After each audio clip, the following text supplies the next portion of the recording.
Hi! Today I'll share with you what I typically do when I service a customer's racket. But the racket I'll be stringing is not so typical. Recently my friend Arnulf sent me his racket for restringing, and I thought it would make the perfect racket for this video. Alright, let's check it out. Alright, so I already know what's in this box, but for dramatic effect I'll go ahead and open it in front of you. Arnulf did tell me that he's going to be sending his racket, and it's not his primary racket. He got it as a gift for Christmas. So take a look at this. Yes, it's a Prince Woody from back in the late 70s. Now check this out. Now, this racket is in very good shape. And if you look at the top of the head where there's a little bit of wear, I'm guessing this might have been a brand new Woody when Arnulf received it as a gift. As you can see, the string is broken, so I'll be restringing it. Now this racket brings back a lot of good memories. I used to play with this racket after I switched from the original Prince Classic, which is an aluminum racket. I'll be stringing this Woody with synthetic gut, but back in the day when I strung my Woody with natural gut, there's nothing like the feel of wood with a natural gut strings. I think it's the ultimate organic sensation. Okay, so I'm going to break this down into three parts. The first is the prepping of the frame, the second is stringing the racket, and then the third is the finishing touches. So I went ahead and cut out the strings. Before I remove this last one, I don't know if you noticed in the picture, but these rackets had these protective pads in the throat area, and they look like that. And basically it's rolled up leather. So protective pads on the racket help protect the frame so that the string doesn't cut into the frame itself. And then it also helps protect the string because of that sharp turn that it takes and the stress placed on that. So it helps the string and the frame. But I'm going to go ahead and throw these away and install my own protective pads. Typically, if the racket was still strung, I would take a string bed deflection reading, and I'll even use my IART to measure it, just to get an idea of where the string tension is at before cutting off the strings. And I'll also log down what kind of string was in the frame. So it had the original Prince synthetic gut on here. Now the next part of prepping the frame, I would typically clean it. And now this one is pretty clean. I'll still clean it, but I wanted to show you another frame that and you've probably seen some of these where it has these paper labels on the throat, and those are the hardest to remove because I like to take off everything that's on the frame that doesn't have to be on there. Besides, I'm gonna put my own label on there, but I'll show you up close. And if you haven't seen these type of labels, that's what it looks like. So I peeled away half of it using my fingernail to kind of scrape it off. But once I get this entirely off, then the best way to remove the residue is I would use Glue Gun to remove that. So once I get that off, if there's any scuff marks on the racket, typically if they rubbed it against maybe they hit something, you can use Windex, and that's what I usually use. Yeah, so I'll just spray it on the racket and grab a rag and just really wipe it down, because I like to make sure my the rackets are clean before I even put it on my on my machine. And besides, when the customer gets it back, they'll be impressed by how clean it is. But I actually make it a point to point out that I cleaned it. So that's another thing that they'll be impressed by. Now the other cleaner that I use is alcohol. So in the case of this Woody, I'm just gonna go straight to the alcohol because there's not much to clean off, but I do like to make sure it is free of anything that still might be on there. So I usually clean it with alcohol as the final stage. You definitely want to make sure that if you use Glue Gun that you clean it off with alcohol, because that Glue Gun makes it hard to stick another label on because it kind of leaves like an oily residue.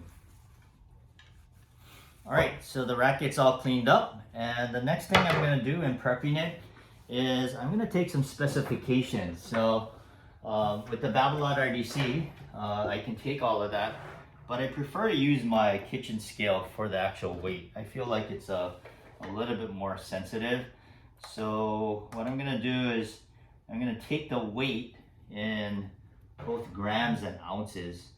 So if you don't know the specs of a Prince Woody, yeah, right now it's coming in at 13.1 ounces. It does have a couple over grips on the grip, so that's taken into consideration of that added to the racket. So 13.1 is 372 grams. Okay, then next I'm gonna do the swing weight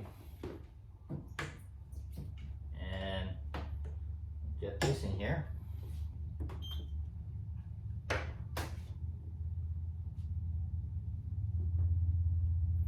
It's coming in at 309, not too bad. I'm just gonna do another one just to make sure that I get the same reading. If not, then I might have to take a third reading. Okay, so that one's at 307, so I wanna make sure that on this third one, I'm gonna get something that's hopefully in between or the same. So I got another 307, so I'm just gonna go at 307 as the swing weight on this. And then we're gonna do the stiffness of the frame. And get it on here. So if you've seen any of my other videos, what it's gonna do is it's gonna bend the racket and give me a reading based on the stiffness from this.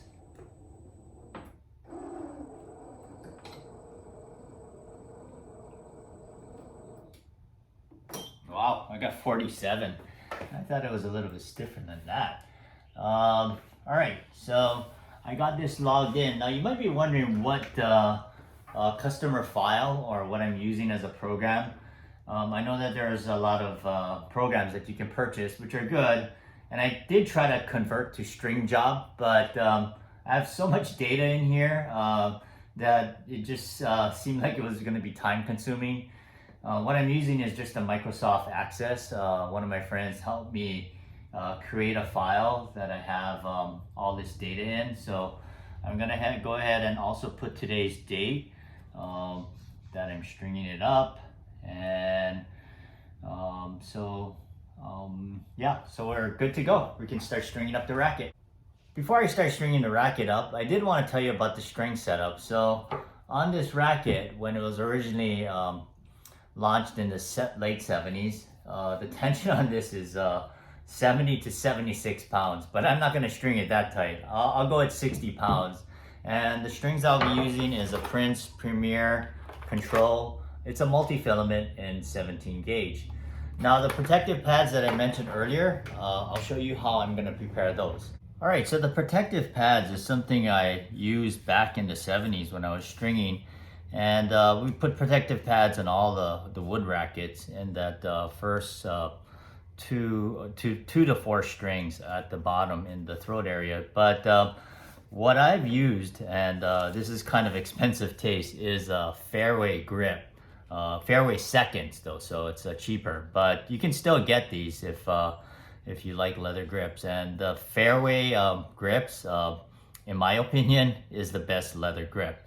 So yes, I do have expensive taste when it comes to protective pads, but what I do is I cut the beveled edges off, and what I have left is about a 1/2 inch width of leather. And I cut it into about a 1/4 inch in width. And I am going to install 5 of these. So what I have here are 5 of these pieces right here. And then when I install them, basically I'm just going to fold them over. So when installed properly, it'll look something like that. And you'll see a picture eventually when I'm done. But yeah, so I'll go ahead and have these on the side ready to go. All right, so now we're gonna get into the fun part, the actual stringing of the racket. And I'm gonna measure out the mains using the technique that I did on another video. Measure the exact amount of string needed. And basically, I'm just counting off the amount of mains on 1/2 of the racket. I folded the string over, and what I'm doing is just matching the ends to get the actual length of the mains. So I'll be using the Yusuke method to start my mains, and I'm gonna also insert that protective pad that I cut earlier in that loop that's at the bottom over here. And it gets kind of tricky when you're working with with these pads that I cut out, because what I want to do is when I tension the string, I just want to make sure that the two ends of this leather pad is even, because there is a tendency that one side can actually pull over and it could end up like that, or it could go the other way around. So I just want to make sure that again, when I'm inserting the leather, that it's going to stay even.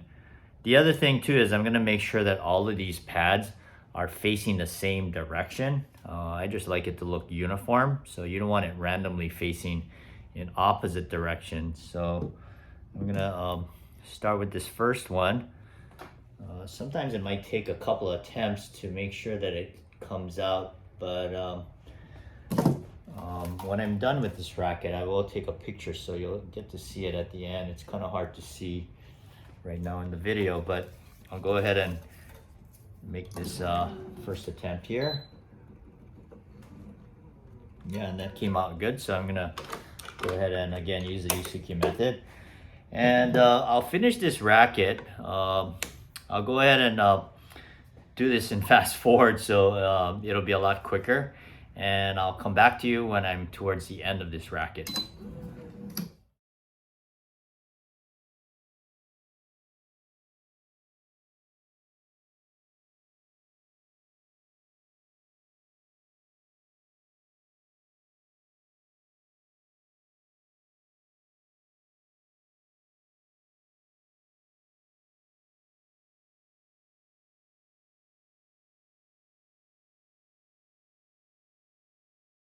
All right, so we're down to our final string at the bottom. I'm gonna tie off right here.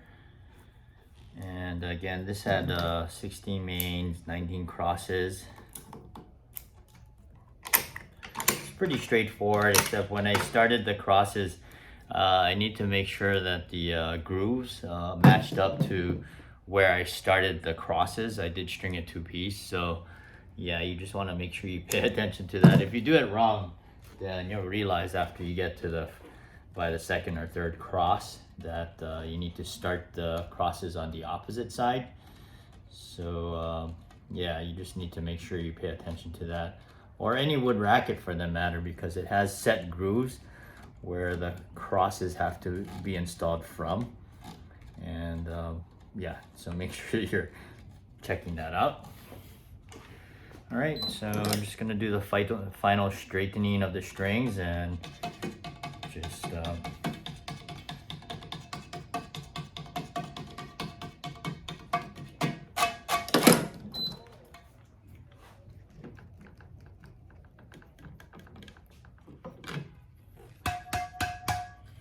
right, so those power pads or protective pads, like I mentioned earlier, what I was trying to do is make sure that all of these, they're all facing the same way. So it was all folded over this way on the installation. But on each of them, I tried to make sure that they came out nice and even in terms of the edges matching up so that it's even. All right, so we're gonna take a look at the specs now.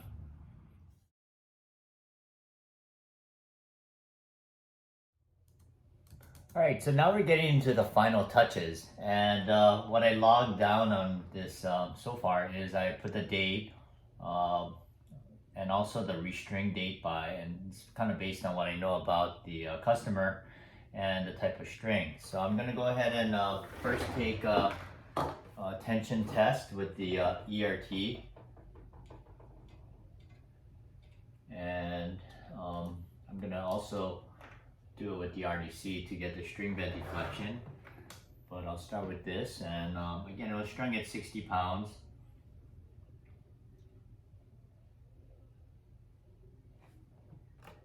And I'm getting a tension reading of 57 with a DT of 37. So I'm gonna go ahead and just put down the, I use the tension, so I'm gonna put down 57.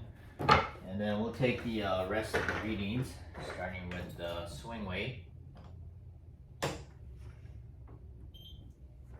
So the original swing weight was 307, and of course string is going to add swing weight units to it. So we're looking at 330 on the swing weight. Now we're going to do the stiffness. Now I'm not going to log in all of these results, but what I am going to show you after I take these 4 measurements, the first is swing weight, this is taking the stiffness again.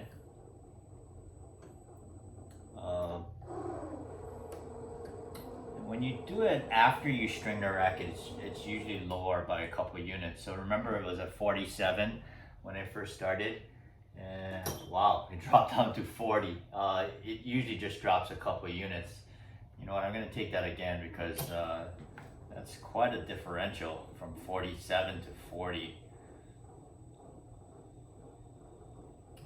It might be more characteristic of a wood racket, but typically on a graphite racket, it'll drop 2 units after it's strung. Okay, well, I got 41 this time. All right, we're gonna do the string bed deflection.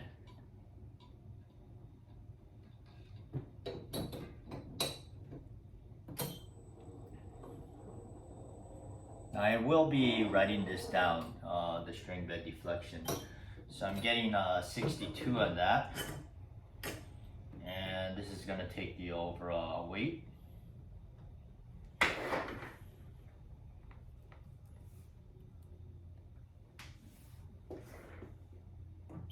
it's coming out to 383. So I'm going to go ahead and show you what I'm going to see after I input all of these readings.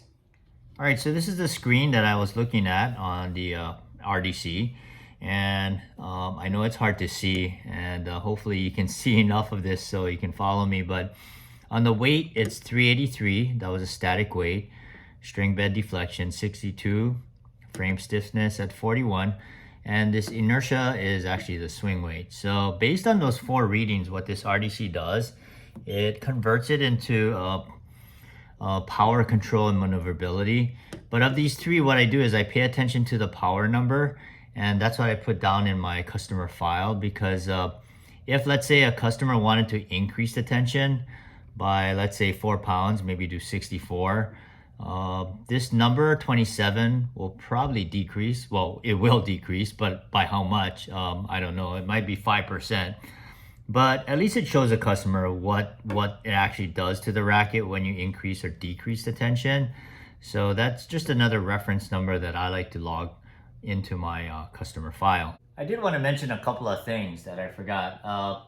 One, the power level at 27 that I got, that might not mean anything to you, but for me it does, because I can compare that to other rackets, because I always test it for the power level. So if I were to compare not only for tension, stringing at different tensions, but just different rackets in general. So that 27 is low. Normally rackets fall within the 40 to 50% range. And what attributed to this low number was that low stiffness number at 47. It did have a lot of weight, so that does help make the racket more powerful. And it had a pretty high swing weight, but it was mainly because of that low stiffness. The other thing I forgot to mention was on the string bed deflection and the IART reading at 57, I use that number to track tension loss. So if you're using any kind of string tension device, it's always important to have that reading initially right after you string the racket. So now that I'm done entering all the information in my customer's file, I'm not done yet. I'm going to use these numbers to make my label, actually 2 labels. So the first one is the racket spec label, and this is when I took the measurements unstrung. So all my labels are done that way, because I think it's important to have it without strings, because strings do weigh differently. So I have the date, I have the number of the racket, especially for customers that have multiple rackets. I like to number them. And then I have the weight, the stiffness, and the swing weight. Now I have different color labels, and this is the Brother brand label maker, and this is the one that can hook up to your PC, so it's really nice because you can customize it and put your logo on it. I've seen several other labels out there, so some creative ones too, but I have different color tapes, so I can actually make the label match the color of the racket if I wanted to. But what I usually do with multiple rackets, I'll number it 1, 2, 3 accordingly, but I'll also make them in different colors. And the reason for that is that I think for players that have multiple rackets, sometimes it's hard to see what number it is. I mean, it's really small, the print, but I'll tell them that you know, they can go by the color. So I have 3 of my rackets here, and I don't know if you can see that, but one is this silver colored label. I have another one that's a black label right there, and another one that's green. So just at a glance, if I happen to know that, you know, I'm rotating my rackets, then I know that I can just remember by the color. So I do it that way too. I number them and color them, make them different colors. So we're gonna go with a black label on this woody. So after you get the information in, it'll just spit out a label. All right, so I'll just show you what the first one looks like. So it has the specifications right there. You can see that.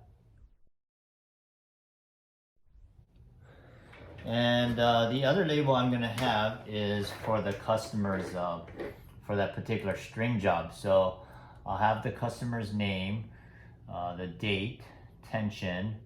Now this reference number, I'm gonna put 27%. That was that number, that power level number.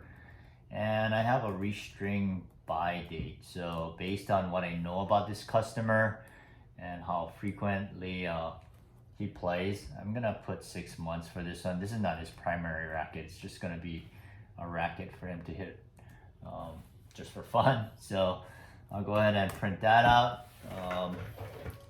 So I got 2 labels, and I'm gonna I'm gonna place them inside the throat area of the racket. So here's the second label, and right there.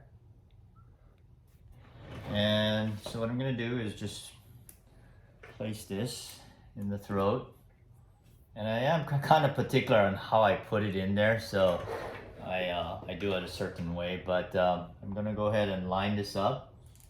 So the first one's up near the yoke area. And I generally try not to stick the label if there's already a hologram sticker or any maybe the grip size sticker on there, because I don't like to put a label over another label. So sometimes I have to cut it shorter though. In this case it doesn't fit, so I'm gonna cut this spec label a little bit shorter. I have some space to do that. And so I just like to line up the labels side by side on one side of the throat if possible. Sometimes there's rackets that you can't fit it in there because the throat area is kind of short. So, all right, so just line this up right next to the customer's label. I recently saw someone else's stringing label, and I thought it was kind of clever. They actually had a QR code on it, so I guess if you could get your camera to scan that code, it goes straight to that stringer's website, so that was pretty cool. But yeah, I don't put my phone number or anything in there. I just have my logo, but I do like to put the customer's name because I think it's nice, because when I show it to them, it just makes them feel like a pro because they have their rackets almost like it's customized. So again, I'll go ahead and show you it. I'm sure Arnulf doesn't mind that you can see his name in there. But yeah, it's right there, side by side. So that'll be the, oh, I got one more thing that I'm gonna do. The final touches is I'm just gonna make sure I clean off the racket. I just don't wanna make, you know, I wanna just make sure that I don't have any fingerprints on it. So I'll go with alcohol in this final final touch phase of the racket. And just make sure that I don't touch the frame after that. So when I put it up on the rack, I'll just put it up on the rack like that. I had fun stringing this not so typical racket my typical way. And I hope some of the ideas I shared with you will help with servicing your customers. Thanks for watching. Happy stringing. And let your strings play. As a proud member of the International Alliance of Racquet Technicians, I'm proud to announce the release of our new stringing course, Basic Stringing 101. If you're just starting off or want to make sure you're stringing the right way, learn from a panel of global ambassadors like me and others in a 10-module course. Its primary purpose is to provide a solid foundation for you to build upon. The good news, it's totally free if you become a premium member. Okay, I lied. It's not totally free, but for $49, you have access to this course and all other content on the website. Now, if you never heard of IART, they have been teaching the craft of racket stringing for over 20 years, most notably in the IART Symposium that was last held in 2016. So I hope you check it out and enjoy the course as much as we enjoyed putting it together.